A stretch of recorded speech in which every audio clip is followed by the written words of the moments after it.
Meus queridos, é sempre um prazer, voltar a esta casa, e compartilhar, com vocês, a palavra, o entendimento da palavra. E hoje nós temos como tema o capítulo 18, muitos os chamados, poucos os escolhidos. Toda vez que eu vou falar desse tema, me dá um comichão para tentar consertar isso aqui, porque não são poucos os chamados, Todos nós somos chamados. Só que poucos são os escolhidos. Por quê? Porque poucos de nós atendemos ao chamado. Mas chamado, gente, como o doutor Iron estava falando ainda há pouco, Deus é generoso, Ele é justo, Ele é bom. Ele criou todos os seus filhos iguais. Ele não deu privilégio para ninguém. Imagina então se Ele iria chamar alguns e deixar outros para trás. Aí toda vez que eu vou falar desse capítulo, ele cai com tanta frequência para mim, e eu tenho essa coisa de tentar consertar, de que Deus não deixou ninguém para trás. Ele chamou todos, só que alguns de nós resistimos em não atender a esse chamado dele. Bem, e nós vamos conversar hoje um pouco sobre o item 16, que é, pelas suas obras é que se conhece o cristão. Eu trouxe uma cola, porque se eu não pegar essa cola, eu vou falando, não é que eu me perca, mas aí eu falo demais, como sempre. Bem, para a gente se ater ao tema, deixa eu tentar fazer uma introdução.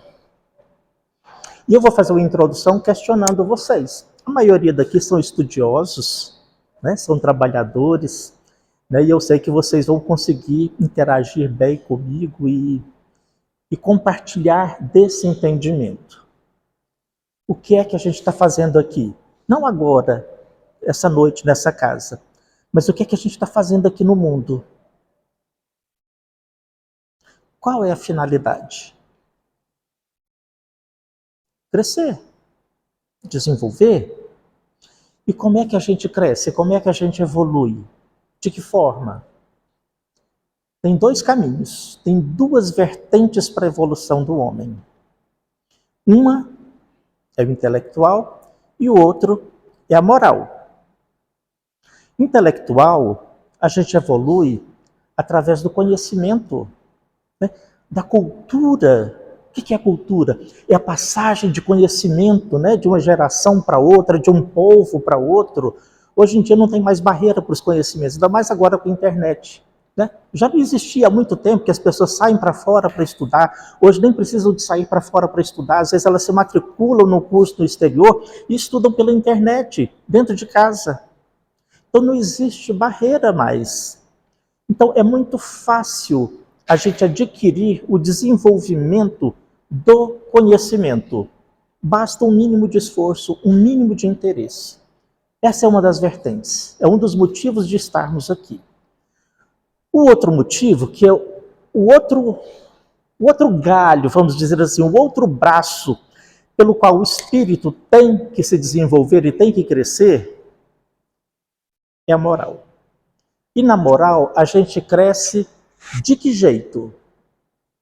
Com o exercício do... Me ajudem? Do amor. Coisa difícil. Exercitar o amor. A gente ama facilmente os nossos. Alguns desses nossos nem tão facilmente, Porque às vezes, mesmo sendo nossos, a gente tem dificuldade de amar, tem dificuldade de aceitar aquela pessoa do jeito que ela é. E o doutor Iron ainda estava falando ali há pouco, que Deus criou todos nós simples e ignorantes. Ou seja, a gente foi criado como uma folha de papel em branco. E a gente mesmo vai escrevendo a nossa história, com as nossas escolhas, e como nós damos conta dessas escolhas, como é que nós levamos essas escolhas, de que forma que a gente se apropria do conhecimento das nossas escolhas, e também até que ponto a gente assume a responsabilidade das consequências dessas nossas escolhas. Então é aí que pega aquele ponto que ele estava falando ainda há pouco. Por que uns estão lá mais na frente, outros ainda estão um pouco mais atrás? Por conta das escolhas, e dos compromissos assumidos, da responsabilização por essas escolhas. Então, nós todos somos iguais e estamos aqui pelo mesmo motivo, para crescermos nessas duas vertentes, intelectual e moral. Intelectual, através do conhecimento, da troca de experiências, né? E isso é fazer cultura, e é isso que justifica, né, a civilização. A civilização, ela é construída a partir da cultura, da troca de conhecimento, né? E é isso que alavanca a humanidade. Então nós somos seres sociais, nós somos seres culturais, e nós estamos num processo de civilização. Enquanto espíritos, talvez a gente esteja lá no princípio ainda desse processo de civilização, porque nós ainda estamos, é como se a gente fosse fazer uma comparação, né, com o nosso próprio desenvolvimento humano mesmo, talvez a gente ainda estivesse até hoje, enquanto humanidade, como o bebê, que ainda gatinha, né, que ainda rasteja, porque a gente ainda não consegue nem mesmo ficar de pé direito. A gente fica de pé, titubeia, né? Balança as pernas, não conseguem se suportar nas próprias pernas e cai. Tamanha a nossa fragilidade, tamanha a nossa inconsistência. É muito fácil falar do Evangelho. Por mais que possa causar algum nível de dificuldade ou constrangimento, igual eu estou aqui hoje, na frente falando para vocês, tem gente que fala assim, eu jamais faria isso. Teve época também que eu achei que eu jamais faria, mas a gente vai vencendo, né, esses processos, né, de inibição, de timidez, e a gente chega a um momento que consegue chegar e falar. Gente, falar para os outros, compartilhar um texto, uma palavra para os outros, é fácil demais. E é importante que a gente faça isso. Mas mais importante do que falar é a gente viver. Então não adianta só ler o Evangelho ou a Bíblia. Não adianta ler e pregar. É necessário ler, compreender, pregar, mas mais que tudo, viver o Evangelho. Se eu não vivo o Evangelho, eu estou sendo mentiroso. Eu estou falando para uma pessoa fazer uma coisa que eu não faço. E no processo de educação, quem é educador sabe que isso não existe. Quem é pai, quem é mãe, sabe que isso não existe. Se você corrige o seu filho por um determinado comportamento, por uma determinada atitude que ele tomou, e você faz a mesma coisa, ele não vai atender o que você disse. Ele vai repetir o seu comportamento. Igual muitos pais ou mães, às vezes, têm o hábito de falar alto em casa, às vezes até gritado. Aí repreende a criança, porque a criança está gritando. Mas ele repreende a criança que está gritando, também gritando. Então a criança vai parar de gritar? Quando? Nunca. Porque o pai ou a mãe está repreendendo, mas está repreendendo com o grito, não está exemplificando.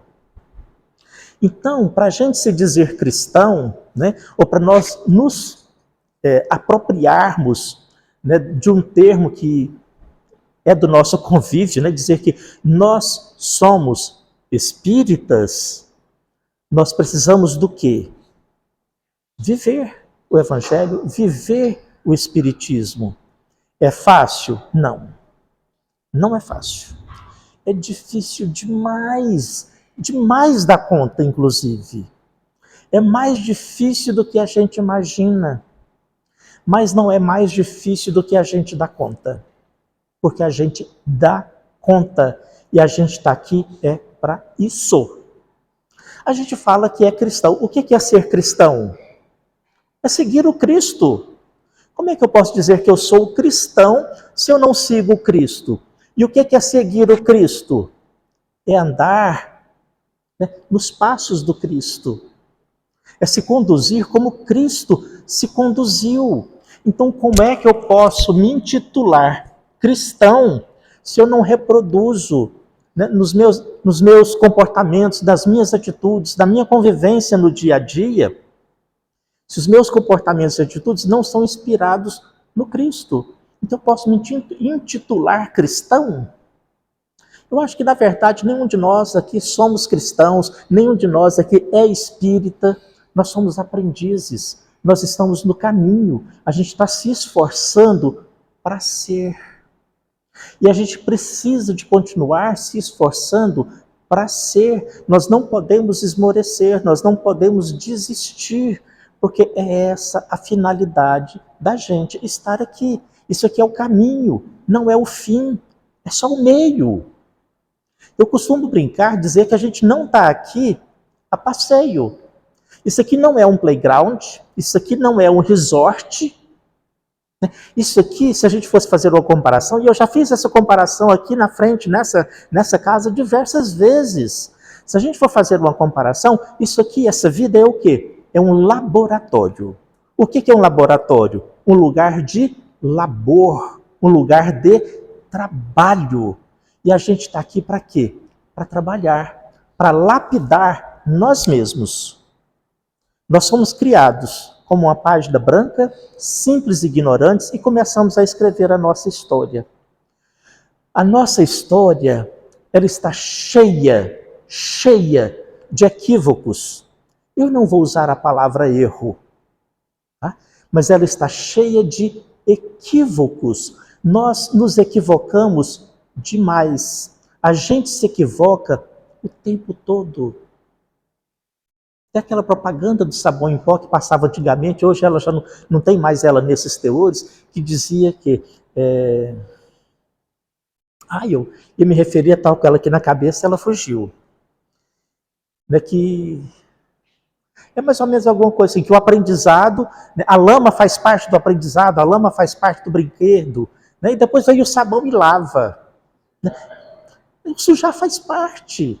O errar faz parte. A gente não nasceu sabendo, a gente nasceu com potencialidades. Pode ser que a gente faz boas escolhas, mas pode ver que em um outro momento, dependendo do nosso estado de espírito, né, do nosso estado emocional, e do nosso arcabouço de experiência, da nossa bagagem de experiência, nós vamos reagir de uma forma ou de outra forma. Às vezes, numa mesma situação, eu e o Dr. Iron agimos de forma diferente. Por quê? Porque eu tenho uma bagagem, ele tem outra. Eu estou num momento emocional, ele está em outro momento emocional. E nós dois, mesmo tendo consciência, mesmo, né, sendo estudantes, sendo trabalhadores da seara, né, estamos no caminho, mas às vezes a gente tropeça, porque nós não somos perfeitos, nós não somos exemplo de nada. Todos aqui nós estamos basicamente no mesmo nível. O que diferencia um do outro talvez seja mais tênue, mais fino do que um fio de cabelo. E assim também é a gradação das nossas existências. E cada existência a gente vai aprendendo, vai moldando o barro da nossa personalidade espiritual. Porque personalidade humana, cada encarnação nós temos uma personalidade. Né? Vai depender do contexto familiar, depende, é claro, da bagagem, né? Desse espírito, né, de experiências passadas, depende do meio, depende da família, depende do sexo, depende do país que ele nasce. Né? Mas a gente está moldando, a gente está se lapidando lenta e gradativamente. Então é para isso que nós estamos aqui, é para nos lapidarmos. Então, o verdadeiro cristão, vou voltar aqui ao início do texto, para fazer a leitura de um pequeno parágrafo. Nem todos os que me dizem, né, Senhor, Senhor, entrarão no reino dos céus, mas somente aqueles que fizerem a vontade do meu Pai que está nos céus. Palavra de Jesus. Porque é fácil falar, gente. Assim também, que não basta que o texto usa um termo assim bem coloquial, né? Não basta trazer a libré do Senhor, né? Os trajes do Senhor, não basta trazer as pompas, né? Não basta trazer uma Bíblia, o Evangelho debaixo do braço, né? Vestir uma batina, ou seja lá o que for, para estar fazendo o papel de um verdadeiro seguidor. Não está nas palavras e não está na veste. É o Espírito espírito desse ser, o que ele passou, o que ele está passando e o que ele está fazendo com tudo isso.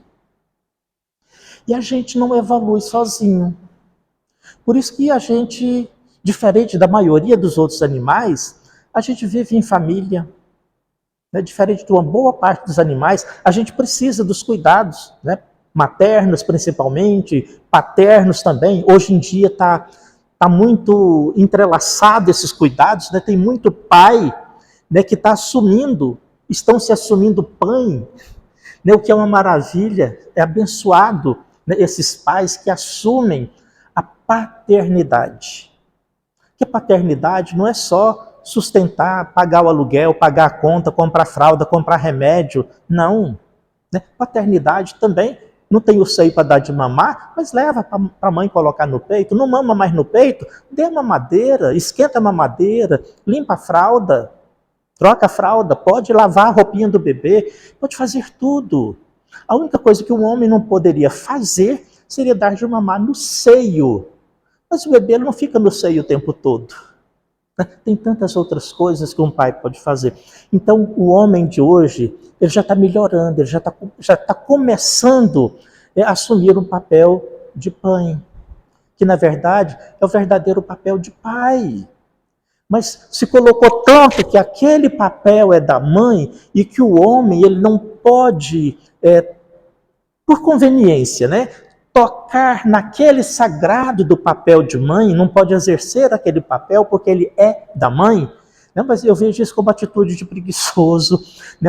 Uma atitude muito conveniente de se livrar, né, de um processo, de um trabalho, né, que ele é denso, ele é cansativo, ele é exaustivo, mas ele é mágico.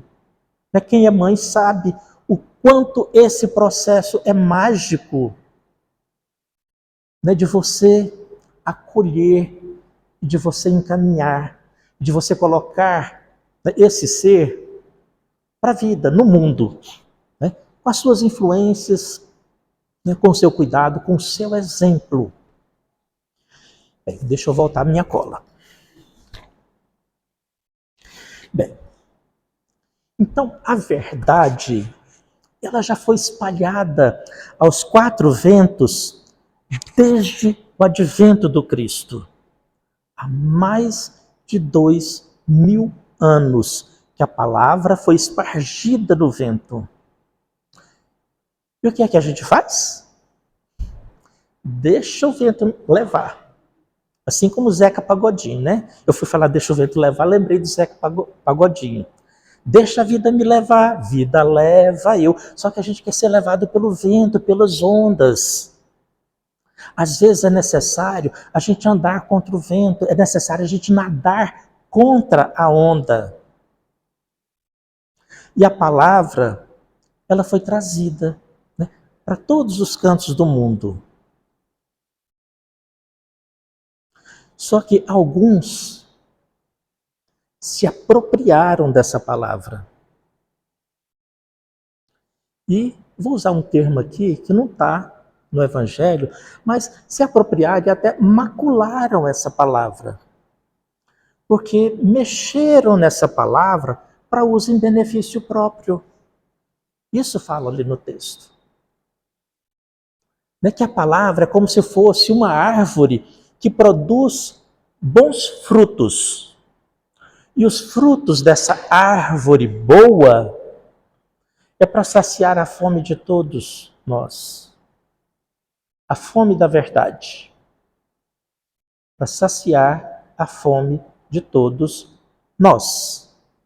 Só que tem aqueles que se apropriaram e utilizam isso distorcidamente em benefício próprio. E lá naquela época isso já estava previsto. Quem são eles? Os falsos profetas. Hoje, gente, sempre teve, né? Mas hoje parece estar se borbulhando de tanto falso profeta. Aí eu me questiono, quantos de nós, né, também não somos relativamente falsos? Porque nós pregamos e a gente não vive a palavra na sua integralidade. A gente está aprendendo, a gente fala, a gente prega e a gente também ouve. E a gente conclui que a gente não está fazendo exatamente o que a gente está falando, porque a palavra que eu prego não é a minha palavra, é a verdade que está no livro.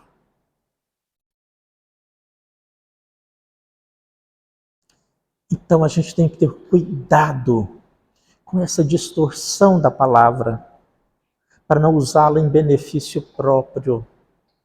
E nós precisamos também de ter o cuidado para viver essa palavra o mais próximo possível desse significado dela.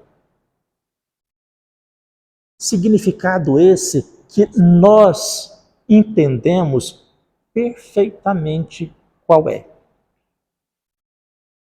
Mas nós somos muito bons para julgar, principalmente julgar os outros. Às vezes a gente também se julga. Só que quando a gente se julga demais, a gente quer se fazer de coitadinho para que o outro tenha piedade da gente. Aí a gente é 2 vezes culpado. Mas a gente tem uma facilidade muito grande de julgar o outro. Agora mesmo eu estava exemplificando, eu e o doutor Iron, como se a gente não prestasse. E eu coloquei ele nesse balaio. Queria falar que eu não sou 100%, que eu não presto, mas eu não queria não prestar sozinho. Aí eu puxei ele para não prestar comigo. O quanto eu estou sendo justo, de colocar ele nesse meio. Eu não sei se ele está pronto para assumir que ele não presta 100% ainda, que ele não é perfeito. Mas eu posso assumir isso para mim. Mas eu não posso julgar ele. Deixa ele mesmo se julgar. Deus, quando nos criou, ele também nos deu a consciência do certo e do errado. Tanto é que quando a gente sofre as represálias pelos nossos maus atos, pelos nossos deslizes, pelo nosso mal feito, não é Deus que está punindo ali a gente com chicote, não. Muitas vezes a gente cresce ouvindo falar que Deus vai te castigar. Não, Deus não castiga ninguém. Deus, ele é só amor. Mas ele nos deu uma condição. Aliás, essa condição, ela está em tudo que ele criou. Porque Deus criou tudo o que existe e criou as leis naturais para reger esse mundo. Ele não fica ali, dando manutenção, colocando um óleo aqui, trocando uma peça ali. Não. Ele criou tudo e tem as leis que regem isso. E que o que nos rege é a nossa consciência, que Deus também imprimiu em nós quando Ele nos criou. Então, quando nós cometemos algum erro, a gente fica ali na expectativa de que Deus nos puna. Mas essa expectativa, ela vai ser satisfeita, mas não é Deus que vai nos punir. É a nossa própria consciência de ter compreendido o nosso erro, o nosso deslize, e vai exigir que a gente se retrate perante a vida.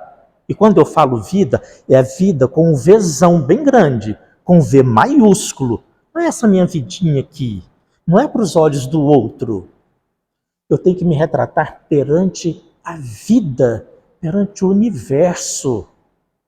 Porque eu errei e eu desequilibrei o universo. E a física quântica fala um pouco na física quântica fala muito disso. Tem algumas histórias e alguns filmes que falam mais ou menos sobre isso. Você já deve ter ouvido falar de um filme que chama O Efeito Borboleta. Uma borboleta bate asa lá não sei aonde, e isso pode causar um maremoto em outro lugar, porque a borboleta bateu asa, e o bater de asa da borboleta provoca ondulação nas ondas do mar, uma ondulação maior. Tudo bem que possa ter um pouco de exagero e fantasia aí, mas é ação, reação, causa e consequência. E todos nós estamos sujeitos a isso. E essa consciência de que nós estamos sujeitos a isso é que nos coloca no nosso lugar. E de quando a gente sai dele, a gente sentir aquele ímpeto, aquele desejo de voltar para o nosso lugar e continuar a nossa caminhada rumo à perfeição. Né? Porque a gente não é perfeito, a gente é perfectível. Bem, vamos lá. Então, os frutos dessa árvore, né, que é a verdade que o Cristo veio para nos revelar, ela tem que estar ao alcance de todos. E de alguma forma, mesmo os mais humildes, que muitas vezes nem têm religião, eles têm ali um germen do conhecimento intuitivo do que é certo, do que é errado, do que é bom, do que é ruim. E isso deve nos guiar. Né? Todos nós temos intuição e a gente precisa ouvir mais as nossas intuições, dar mais valor a ela e ter mais cuidado com ela. Né? Porque está aí disponível para todos nós e todos nós devemos fazer uso disso, porque nós não deixamos de ser animais porque nós somos humanos. Né? Nós somos animais porque não somos vegetais, não somos minerais, então nos sobra a animalidade. Só que nós somos animais, entre aspas, eu questiono se a gente realmente é superior, né? Porque o que o homem faz, nenhum outro animal faz, então onde é que está a nossa superioridade? Só que nós desenvolvemos a inteligência, e com a nossa inteligência, a gente pode fazer assim coisas maravilhosas, como fazemos também coisas escabrosas. Alguns ainda estão fazendo até hoje. Eu acredito que nós aqui já tenhamos parado com a maioria delas. Talvez uma maldadezinha, né? Uma fofoca, uma alfinetada, né?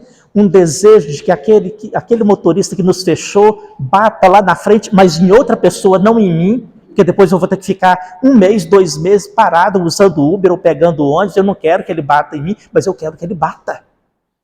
Então, a gente não melhorou tanto assim não, gente. A gente ainda carrega essas coisinhas, esses defeitos.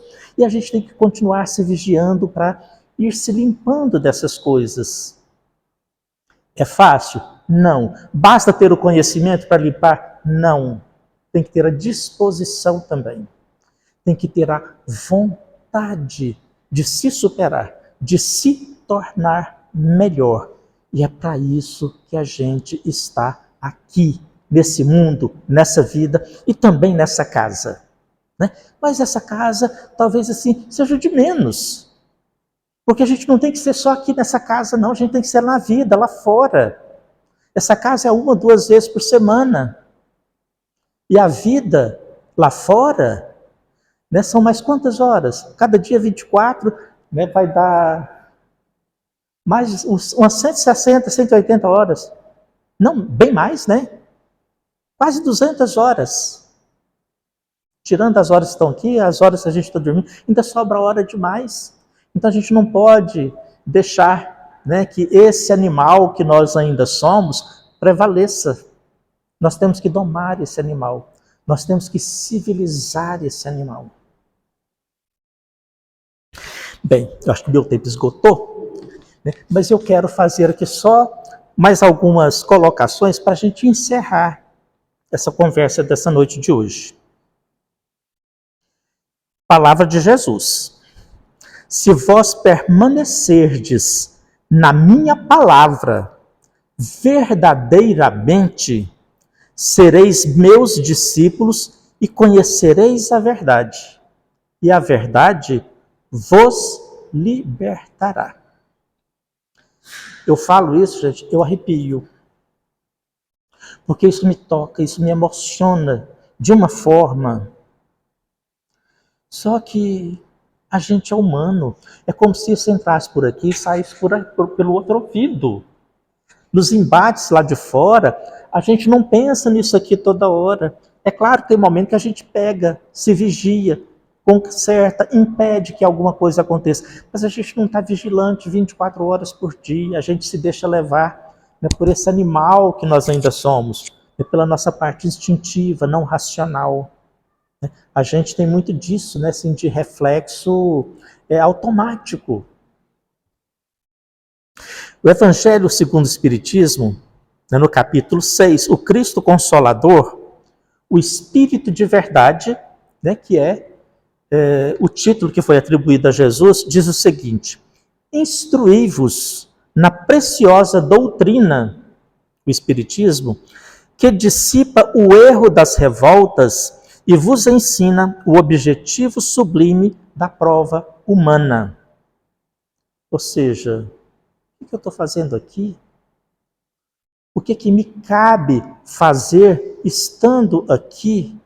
O que é necessário que eu faça para que eu siga, para que eu saia daqui, para que eu vá adiante? De novo, mais uma frase.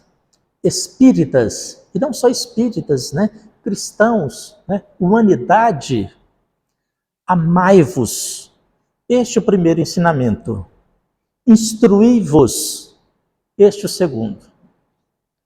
E por último, para a gente fechar, o amor e a sabedoria são as duas asas do Espírito. O ideal seria que marchassem juntas, que a gente evoluísse em sabedoria, em conhecimento e moralmente, amorosamente, na mesma proporção. Porém, a evolução do homem se faz de maneira muito lenta. Quem sabe há quanto tempo está aqui? Quem sabe há quanto tempo foi criado e que está reencarnando sucessivamente? Porém, a evolução do homem se faz de maneira muito lenta. Por isso, o progresso científico e o progresso intelectual do homem estão sempre à frente. O que eu já tinha dito lá no começo. Que é muito fácil a gente aprender, a gente estudar. Estão muito à frente. E o progresso moral, que depende da nossa capacidade de amar, ele é mais lento, ele está bem lá atrás. E para a gente realmente estar evoluído, a gente precisa de nivelar isso aí. E o que a gente vê hoje? Pessoas que têm um alto nível de conhecimento, um alto nível intelectual, mas moralmente elas estão muito baixas.